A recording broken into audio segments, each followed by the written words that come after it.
कारवांसराय में क़याम करने वाले तमाम मुसाफिरों की खिदमत में मेरा सलाम पहुँचे। और जैसा कि आप जानते हैं, एक बहुत ही मोहतरम मुसाफिर यहाँ चंद रोज़ के लिए ठहरे हुए हैं और उनका नाम है सादत हसन मंटो।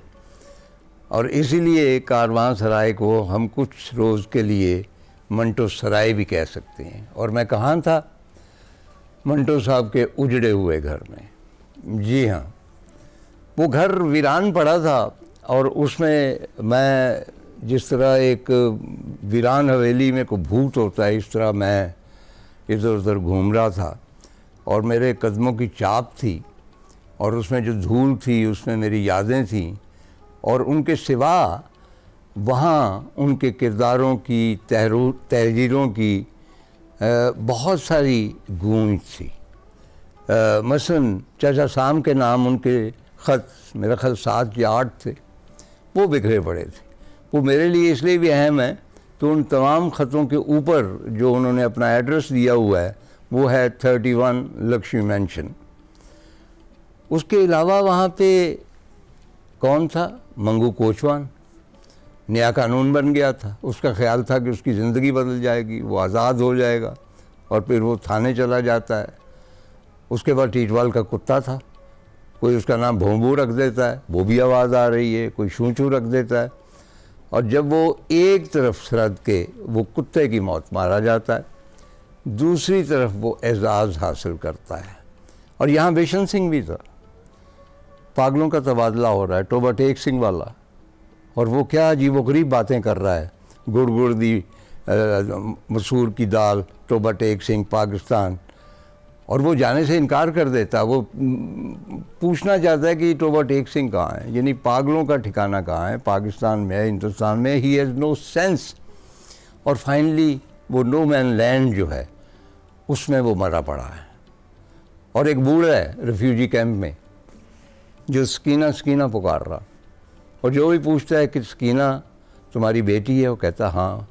वो कहता है कि भाई उसकी शक्ल कैसी है? तो कि इतनी बेशुमार उजड़ी हुई मुसलमान ख़वातीन हैं यहाँ पे जो वहाँ से आई हैं, तो उनमें से कौन सी तुम्हारी बेटी हो सकती है? सकीना। तो वो कहता है वो बहुत खूबसूरत है, उसका रंग सफ़ेद है, उसके बाल काले हैं, उसके यहाँ पे तिल है। और फिर एक शख्स आता है कि मैंने तुम्हारी सकीना को ढूंढ लिया है। और सकीना वहाँ पे एक टेंट में, जो हॉस्पिटल टेंट है, उसमें नीम बेहोश पड़ी है और डॉक्टर कहता है खिड़की खोल दो। उसके सिवा बाबू गोपीनाथ। और जो पहली कहानी मैंने मंटो साहब की पढ़ी थी वो थी मोज़ेल। वो एक यहूदी लड़की है, उसकी आवाज़ अजीब सी है, उसका किरदार अजीब सा है, और इसीलिए मोज़ेल मेरी फेवरेट थी। मैं उसकी आवाज़ सुन सकता था वहाँ पे उनके यहाँ। और इस तरह के लाजवाल किरदार बेशुमार। बहुत कम लोग शायद सरकंडों के पीछे जो किरदार है, वहाँ क्या हो रहा है? सरकंडों के पीछे एक हांडी चढ़ी और उसमें इंसानी गोश्त, और वो किसका है? जो खातून सामने बैठी है उसके महबूब का। और सिर्फ अफसानों के किरदार नहीं हैं, तहरीरों के वहाँ झलकियाँ नहीं हैं, बल्कि वहाँ गंजे फरिश्तों की सदाएँ जो खाके मंटो साहब ने लिखे। अख्तर शिरानी का, मैं उनकी डिटेल में नहीं जा सकता, लेकिन वहाँ अख्तर शिरानी भी थे उस उजड़े हुए मकान में, वहाँ उनको क्रिएट किया गया। आगा हशर काश्मीरी थे, अशोक कुमार थे, जद्दन बाई थी, नूरजहाँ भी थी जिनका मैंने हवाला दिया, नूरजहाँ सरूर जहाँ का। और उसके अलावा श्याम था जो उनका बड़ा गहरा दोस्त था।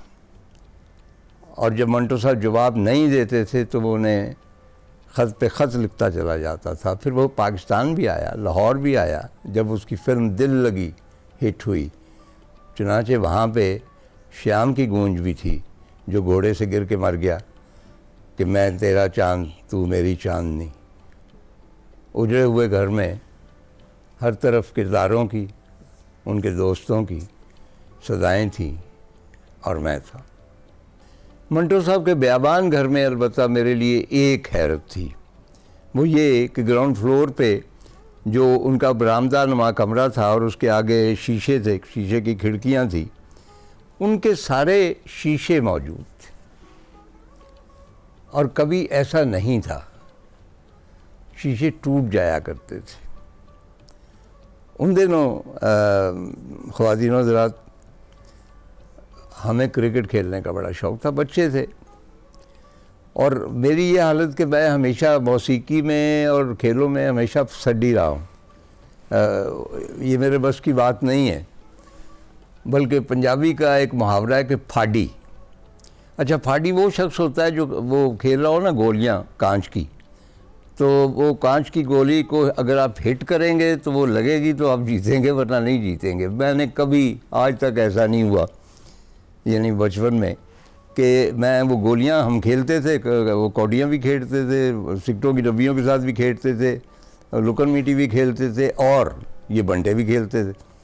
तो आज तक ऐसा नहीं हुआ कि मेरी हसरत रही कि काश मैं उसको हिट कर सकूं, और जो हिट नहीं कर सकता था उसको फाड़ी कहते।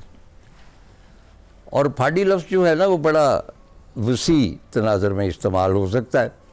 मसलन हमने बहुत वसी और बड़े ख़तरनाक और बड़े हौलनाक ट्रैक किए नॉर्दर्न एरिया के, और ऐसी ऐसी जगहों पे गए जहाँ पे बहुत ट्रेन टीमें जो आती थी, जिनको माउंटेनरिंग पे बहुत अबूर था, रॉक क्लाइंबिंग पे था, और हमें कुछ भी नहीं था। इसके बावजूद हम तय करते जाते थे और वो नाकाम हो जाती थी। तो हमारे मियाँ साहब थे, तो मैंने उनसे सबब पूछा। मैंने कहा जी, हम हमेशा किसी न किसी तरह कामयाब हो जाते हैं, इसका मतलब क्या है, क्यों हो जाते हैं, हमारी ट्रेनिंग नहीं। तो उन्होंने कहा था, फाड़ियाँ दा रब गाड़ी, कि ये जो फाड़ी लोग होते हैं ना, बेकार होते हैं, इनकी जो बैलगाड़ी है वो रब चलाता है। चुनांचे वैसे मेरी सारी उम्र ही गाड़ी जो, मैं फाड़ी हर जगह ही था, सिर्फ स्पोर्ट्स में और म्यूज़िक में नहीं था, लेकिन रब मेरी गाड़ी चलाता रहा। चुनांचे क्रिकेट में भी फाड़ी था, वटा बॉलर था, एक दो बॉल करता था, उसके बाद वो सारे नो बॉल हो जाते थे। बैटिंग में भी 2-3 बॉल के बाद आउट हो जाता था। तो एक दोपहर थी, मुख्तसर किस्सा, और विकटें लगी हुई थी मंटो साहब के, उसी जो शीशा घर था उसके आगे हमेशा वहीं होती थी विकटें, और मैं बैटिंग कर रहा था, और उधर से कमाल असर ने बॉलिंग की। बॉल उसने फेंका, और ये भी मैं बता दूं कि उन ज़मानों में एक हमारे बड़े फेवरेट क्रिकेटर हुआ करते थे, इम्तियाज़ अहमद, और उनका टिपिकल जो स्टाइल था उसको लाहौरिये गोडा टेक स्टाइल कहते थे, यानी वो घुटना टेक के लेग की जानब ग्लांस करते थे। अच्छा, और सो मच हो के क्राउड ने हमेशा जब इम्तियाज़ खेलने जाते वो कहते गोडा टेक गोडा टेक। अब बॉल ऑफ पे जा रही है, क्राउड को खुश करने के लिए वो उसे इधर लेग ग्लांस कर रहे हैं, आउट हो जाते, लेकिन हम उनकी कॉपी करते थे। चुनांचे बॉल आया, मैंने भी गोडा यानी घुटना टेका और उसको शॉट लगाई, और वो लग गई। उसके साथ एक तड़ाक की आवाज़ आई, और उसके बाद मैंने देखा कि ग्राउंड खाली हो चुका है, सब बच्चे गायब। अब मैं वहाँ पे उसी गोडा टेक पोजीशन में सिर्फ इसलिए हनूद शुदा हालत में हूँ कि काश वो बालकोनियों के पीछे जो मतलब शायद रती पे मास्टर है, वो मुझे इस अंदाज में देख ले, और उसके बाद एक आवाज़ आती है, ओए इम्तियाज़ अहमद के बच्चे। ये मंटो साहब थे। मालूम हुआ कि मेरा जो बॉल था गोडा टेक वाला, उससे उनकी खिड़की का शीशा टूट गया था, वो जो तड़ाक की आवाज़ आई। और ये पहली मरतबा नहीं हुआ था, तकरीबन हर 8-10 दिन के बाद ये वकूआ हो जाता था। सफ़िया आपा ज़रा वो सख्त मिजाज थे, चुनांचे वो हमारा बॉल जब्त कर लेती थी। अब मैं सिर्फ एक बारीक सा नुक्ता पेश करना चाहता हूँ। बॉल जो था, क्रिकेट बॉल, वो बड़ा कीमती होता था। अच्छा, वो सुर्ख रंग का बॉल होता था, उसका ब्रांड था सुर्ख, इसलिए कि आज की तरह वो नीले पीले नहीं, वो था क्राउन। 1 रुपये 10 आने में मिलता था। हम बच्चा लोग पूरा महीना अपने जेब खर्च से पैसे बचाते। जी हाँ, पैसे भी होते थे, पैसे भी होते थे। 2 पैसे का भी सिक्का होता था एक। मैं इतना एंशिएंट हूँ। अच्छा, तो बल्कि अभी तो मैंने आपको दमड़ी का नहीं बताया। तो वो बड़ी मुश्किल से पैसे जमा होते थे, 1 रुपया 10 आने, तो बड़ा शदीद मतलब है कि डिफ़ॉल्ट का सिलसिला हो जाता था। तो सबिया आपा हमेशा जब्त कर लेती थी, लेकिन मंटो साहब हमेशा मुझे बुला के कहते थे, वो मुझे कहते थे ना कि तुम अच्छे बच्चे हो, तो मुझे कहते तुम तो अच्छे बच्चे हो, तो आइंदा ना करना। मैंने कहा नहीं जी, वो बॉल जो पिछले जब्त शुदा थे वो भी हमें दे देते थे। अच्छा, अब उस उजड़े घर की जो यादें हैं उसमें एक चीज़ मुझे बहुत अजीबोगरीब तंग करती, कि जो मंटो साहब की साहिबजादियाँ हैं वो कुछ ऐसा पेशतर सरहद पार गई एक गांव में, मुझे गांव का नाम याद नहीं, जहाँ पे मंटो साहब पैदा हुए, और उनका कहना है कि उनका इतना शानदार इस्तकबाल हुआ और वो तमाम उन्होंने झंडियाँ लगाई हुई थी, म्यूज़िक का एहतमाम कर रखा था और पूरा गांव उनके इस्तकबाल के लिए बाहर खड़ा था। ये आपने देखा प्रोटोकॉल। दूसरा प्रोटोकॉल ये है कि मैं एक दफ़ा वहाँ पे गया तो वहाँ पे मंटो साहब के नाम की तख्ती लगी हुई थी जब नुसरत छोड़ गई उसे, और एक और मरतबा गया तो वही तख्ती ज़मीन पर पड़ी हुई थी, किसी ने उखाड़ फेंकी थी। ये प्रोटोकॉल हमने दिया मंटो साहब को।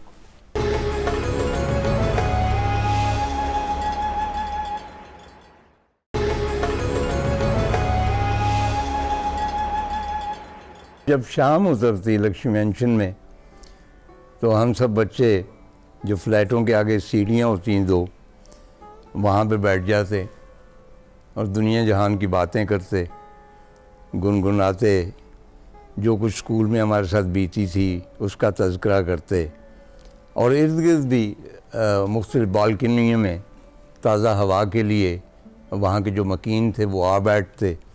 और फिर मैं कहूँगा कि लतीफ़ ए मास्टर भी वहाँ होती थी, शी वॉज आवर फेवरेट, बहुत ही मासूम खूबसूरत पारसी लड़की थी। चुनाचे वो भी होती थी, चुनाचे हम बैठे रहते, और जब शाम ढलती ज़रा तारीकी होती, वाज़े मैं कर दूँ कि तब बहुत कम होती थी रोशनियाँ शहर में, और बिजली की कमी की वजह से नहीं, आबादी कम थी। चुनाचे लक्ष्मी मैंशन में कोई स्ट्रीट लाइट वगैरह नहीं थी, सिवाय इसके कि जो लोगों के घरों में अंदर बल्ब जल रहे हैं उनकी मध्यम सी रोशनी बाहर आती थी। चुनाचे ओवरऑल तारीकी होती थी जब शाम ढल जाती थी। तो जब शाम ढल जाती थी तो हमारे कानों में किसी टांगे के रुकने की आवाज़ आती थी हार रोड की जानिब से, अंदर टांगे नहीं आते, और उसके बाद हम देखते थे कि उस तारीकी में एक मध्यम सा सफ़ेद सा ह्यूला, और उसके साथ एक सरसराहट, खड़खड़ाहट, और हम जान जाते थे कि मंटो साहब घर आ रहे हैं, इसलिए कि मंटो साहब हमेशा पजामा और कुर्ता आलमोस्ट कल्फ़ज़दा पहनते थे, स्पॉटलेस। मैंने ऐसा खुश लिबास शख्स बहुत कम देखा है, बहुत बाद में मुनीर नियाज़ी, क्योंकि सूट पहन के खुश लिबास हो जाना इस तरह ये तो हर एक कोई कर सकता है, लेकिन मतलब वाइटनेस में, कुर्ते में और शलवार में, या मतलब कि इस वाइट ड्रेस में, हाँ गुलजार साहब भी हैं, गुलजार साहब भी बहुत मतलब कि बहुत ग्रेसफुल लगते हैं। तो मंटो साहब was always very well dressed, very neatly dressed.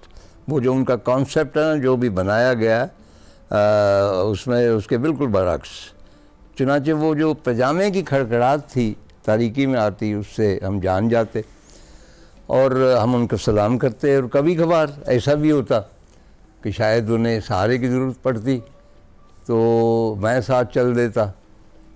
सहारा तो मैंने क्या देना, लेकिन हम आहिस्ता आहिस्ता चलते, वहाँ पे उनके घर जाते, वो दस्तक देते, अक्सर सफ़िया आती, और उसके बाद जब मैं वापस आ रहा होता तो हमेशा कहते कि मुस्तनसर एक अच्छा बच्चा। वो जो बचपन की यादें हैं, जब हम आलमोस्ट डेली मंटो साहब से मुलाकात हो जाती थी, तो मेरा मुशाहिदा था, और मैं इसे रिकॉर्ड पे लाना चाहता हूँ कि मंटो साहब को कभी मैंने ड्रंक नहीं देखा। कभी बेखुद बेइख्तियार नहीं देखा, लड़खड़ाते हुए नहीं देखा। वो डेफिनेटली एक हल्के खुमार में होते थे, लेकिन वो अपने आप में होते थे और कभी उनके देखने वाले को ये अंदाज़ा नहीं होता था कि ये खुमार में है। वो बहुत डिसिप्लिन शख्स थे। ये मैं इसलिए कह रहा हूँ कि इन दिनों एक अजीब मिथ जो है वो बनाई गई है मंटो साहब के हवाले से, और उस मिथ में मंटो साहब हम वक्त ड्रंक हम वक्त डायलॉग बोल रहे हैं अजीब व गरीब, और बड़ी खुशूनत आमेज़ उनकी शक्ल है, और सिर्फ तवाइफ़ों में लिख रहे हैं। ठीक है, बड़े बड़े मुहक्किक पढ़े हैं, उनको ज़रा तहकीक तो करें कि उन्होंने तवाइफ़ों के बारे में उनकी तहरीरों में कितने फ़ीसद तवाइफ़ों के बारे में, 5% होगा, बाकी तमाम तहरीरें कहाँ गई। ये देखें मेरे पीछे किताबें पड़ी हुई 7-8, ये इतने बड़े बड़े मजमूए पड़े हुए हैं, इसमें सैकड़ों कहानियाँ हैं, सैकड़ों खाके हैं, ड्रामे हैं, इनमें कितने % तवाइफ़ है। लेकिन वो जो मिथ होती है ना, वो एक फैंसी होती है, उसमें हकीकत नहीं होती और लोग उसको अपना लेते हैं। आज लोग जो मतलब मंटो के नाम पे झूमते हैं, दे डोंट नो कि वो एक मिथ के ऊपर झूम रहे हैं, ये हकीकत नहीं है। मैं उनकी ज़ाती ज़िंदगी के बारे में कुछ नहीं जानता, लेकिन मैं सिर्फ मुशाहिदे की बात कर रहा हूँ, हकीकत की बात कर रहा हूँ। अच्छा, इन किताबों के हवाले से मैं थोड़ा सा अर्ज़ कर दूँ कि मंटो साहब की किताबें यहाँ पे हर कोई छाप रहा था और मंटो साहब की फैमिली को कोई भी रॉयल्टी नहीं दे रहा था। संग मील पब्लिकेशन ने पहली मरतबा उनकी बेटियों से रब्ता किया, कॉन्ट्रैक्ट किया और उनको रॉयल्टी दी। वैसे इन दिनों सिलसिला कुछ और है, क्योंकि 50 साल गुजरने के बाद ये लॉ है, उसके बाद वो किताब जो है वो हर कोई छाप सकता है रॉयल्टी के बगैर। कुर्रतुल ऐन हैदर के साथ भी यही हुआ, उनकी किताबें भी इन्हीं नाशर ने शाया की और उनको भी रॉयल्टी दी। मैं समझता हूँ ये बहुत मुबारक बात है, और यहाँ पे नुसरत अगर आई तो हम उनसे भी दरियाफ़्त करेंगे। चुनांचे मैं अर्ज़ कर रहा हूँ कि ये देखें। अच्छा, एक और बात, बहुत सारे लोगों ने कहा कि यार मंटो तो ज़ूज़ नवीस थे, यानी मेरा ख्याल 40 साल की उम्र में फौत हो गए, तो इतनी ढेर सारी कहानियाँ, ड्रामे, खाके, ख़त, उसके साथ और भी एडिटोरियल्स वगैरह वगैरह वगैरह। तो ये ज़ूज़ नवीस का जो है ना लफ्ज़, ये नेगेटिव है, ये एक्चुअली एक पॉजिटिव लफ्ज़ है जिसको नेगेटिव कर दिया गया, क्योंकि जो भी शख्स फुल टाइम राइटर हो, कमिटेड राइटर होता है, जो कोई और काम वाज़ेह तौर पे नहीं कर सकता। मंटो साहब ने फिल्में 1-2 बनाई, एक में काम भी किया, शायद 7 दिन थी, या 1-2 एडिटरशिप भी की, लेकिन नॉर्मली वो चलते थे और जाते थे बरकत अली, चौधरी बरकत अली के साहब के पास, वहाँ पे एक अफसाना देते थे और कहा जाता उनको 20 रुपये मिलते थे और 10 रुपये वो घर देते सफ़िया आपा को, 10 रुपये खुद रखे। वो फुल टाइम राइटर थे। जो फुल टाइम राइटर होता है ना, वो बकौल इन बेवकूफ़ लोगों के जो उनको ज़ूज़ नवीस कहते हैं, वो इसलिए लिखता ज़्यादा है कि उसको और कोई काम आता नहीं है और वो बेकार भी नहीं बैठता और उसके ज़हन में तरह तरह के ख़्याल आते हैं। आप इनको देखिए, मंटो साहब की जितनी भी कहानियाँ पढ़ें या ड्रामे पढ़ें, हाँ, अगर उनमें आपको क्रिएटिविटी का फुकदान नज़र आए तो आप शिकायत कर सकते हैं, लेकिन उन लोग एक ख़ास मायार लिए हुए। अच्छा, इस मिथ में जो उनकी मैनोशी के चर्चे हैं, तो मैं ये अर्ज़ करता चलूँ कि उन ज़मानों में कौन था जो मैनोश नहीं था? कौन है जिसने मैंने ही चखी? कौन झूठी कसम खाता है? आज़म साहब ने कहा है, और एक लंबी फहरिस्त है, इसीलिए मैंने चंद एक नाम लिख लिए। मौलाना चिराग हसन हसरत, अख्तर शिरानी, मजाज, फ़िराक, फैज़ साहब, फराज, बारी अलीग, हागा अशर, मीरा जी, नून मीम राशिद, अब्दुल्ला हुसैन, अदम, जोश, एक लंबी फहरिस्त है। तो जनाब आप मंटो को क्यों टारगेट करते हैं? इन लोगों के बारे में भी तो कुछ सोचिए। ये तब का चलन था और उसको बिल्कुल छाप लगा देनी कि मंटो, तवाइफ और शराब, ये बहुत बड़ा जुर्म है।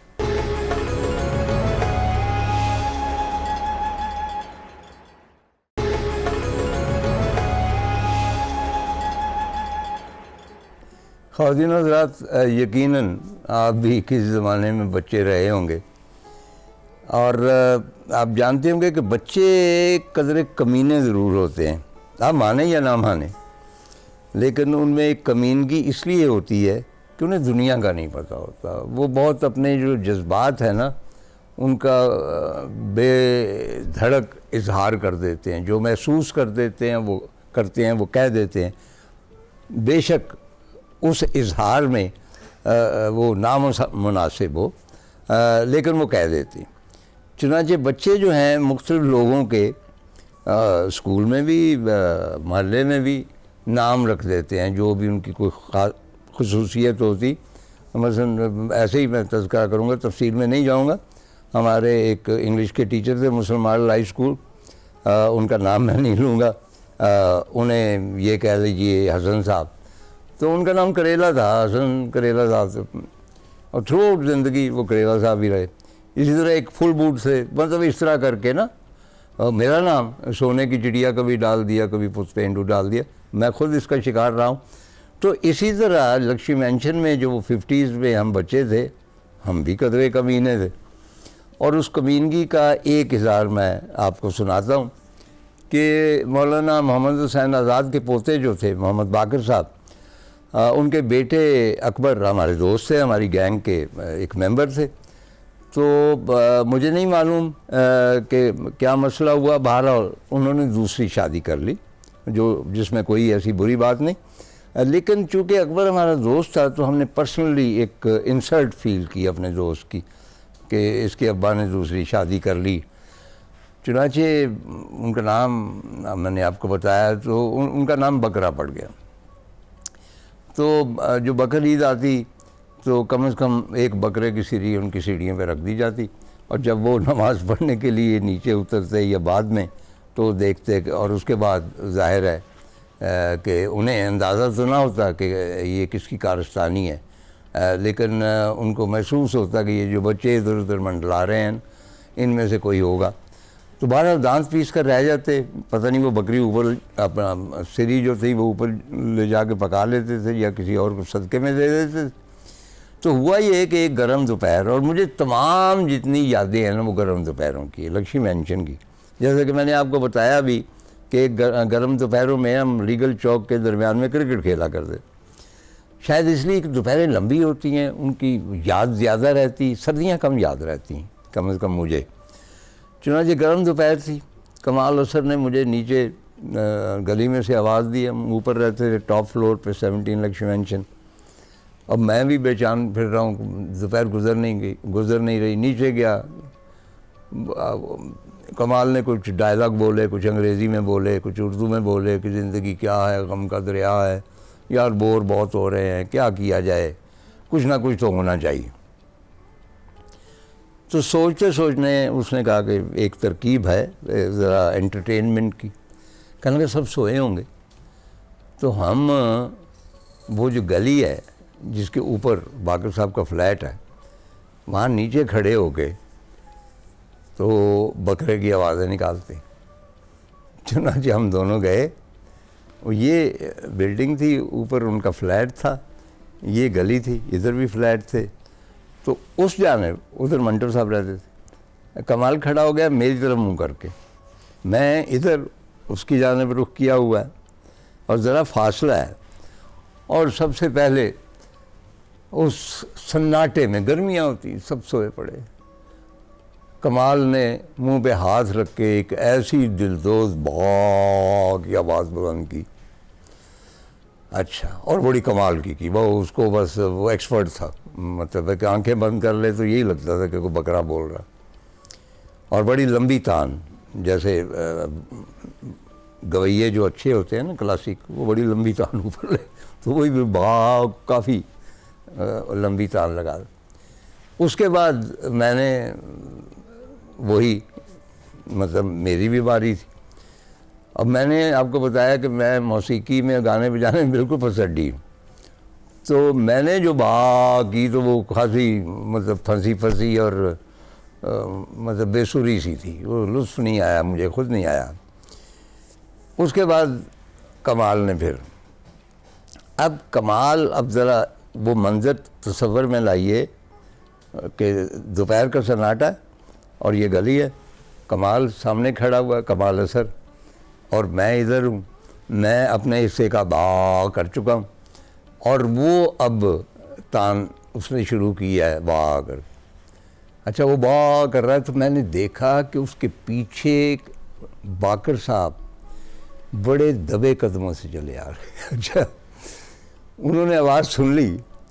अब कमाल तो उन्हें नहीं देख सकता था, वो मेरी तरफ मुँह करके, अच्छा, वो एक आलम सुरूर में आंखें बंद बा हो रहा है और मैं चुपके से इधर से खिसक गया और उसी लम्हे बागर साहब ने वो बा करते कमाल को दबोच लिया। उसके बाद क्या हुआ आपको पता ही है कि ऐसे मतलब क्या होता है, हम दोनों को सरजनिश की गई, कमाल को तो मेरा ख्याल फेंडी भी लगाई गई और उसके बाद कोई 3-4 दिन तक हम बाहर नहीं जा सकते थे, हम पर पाबंदी लगा दी गई।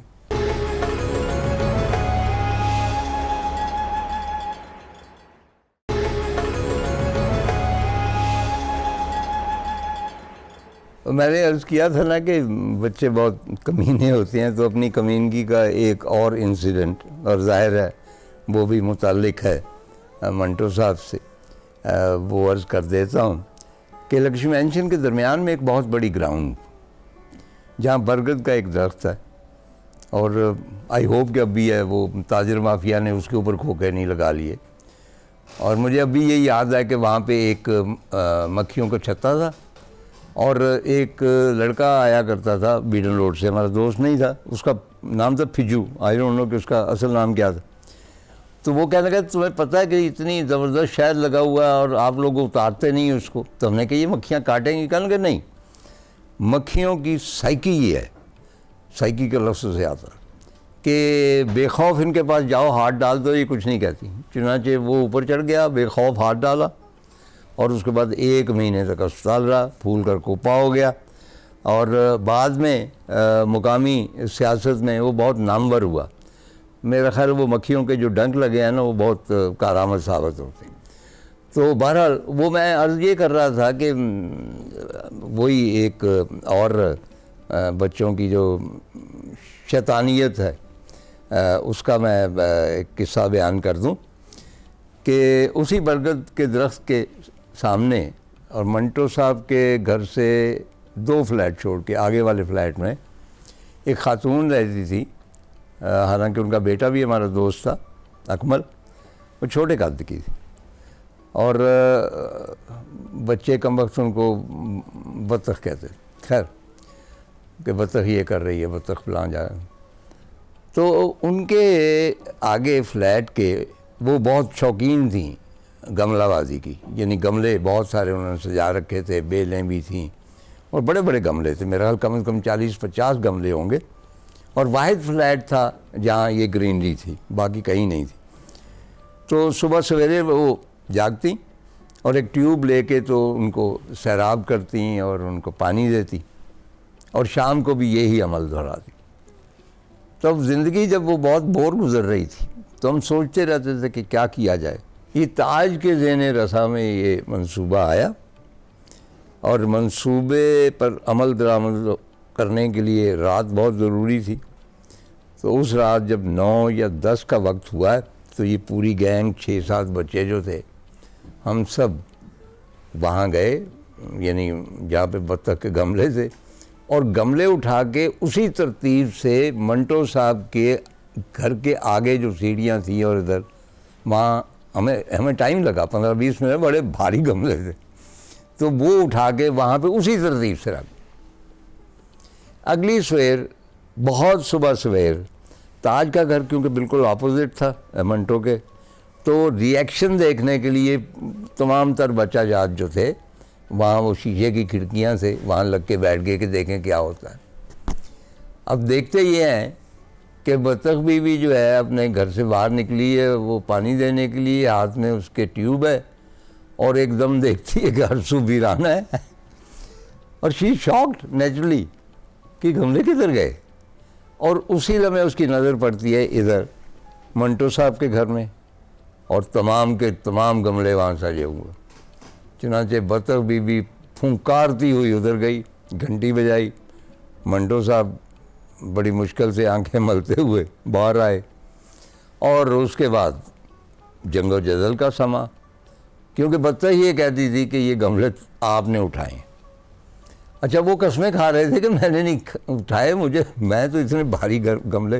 वो कहती थी कि नहीं, जिसने भी उठाए हैं या तो आपने उसको कहा है, क्योंकि आपके घर के सामने है, किसी और के घर के सामने नहीं। अच्छा, इस दौरान जब ज़रा लोग भी इकट्ठे हो गए, सब ने यकीन दिलाया कि मंटो साहब ऐसी कारस्तानी नहीं करते, तो हम बड़ी मासूमियत से टहलते हुए, निकरें पहनी हुई बेशतर ने, कि अच्छा जी क्या हुआ है, पता चला कि ये मसला है। तो हमने कहा जी आप फिक्र ना करें, हम खुद ये खाला जान ये गमले आपके उठा के मंटो साहब के उनके आपके घर रख देते हैं। तो बारी बारी हमने उठाया और वहाँ रख दिया और हीरो बन गए। मंटो साहब बहुत शुक्रगुजार कि वरना मुझे तो कोई बंदे लाने पड़ते यहाँ से। यही मंसूबा जो था तकरीबन 15 दिन के बाद फिर दोहराया गया। फिर तकरीबन वही कैफियत हुई।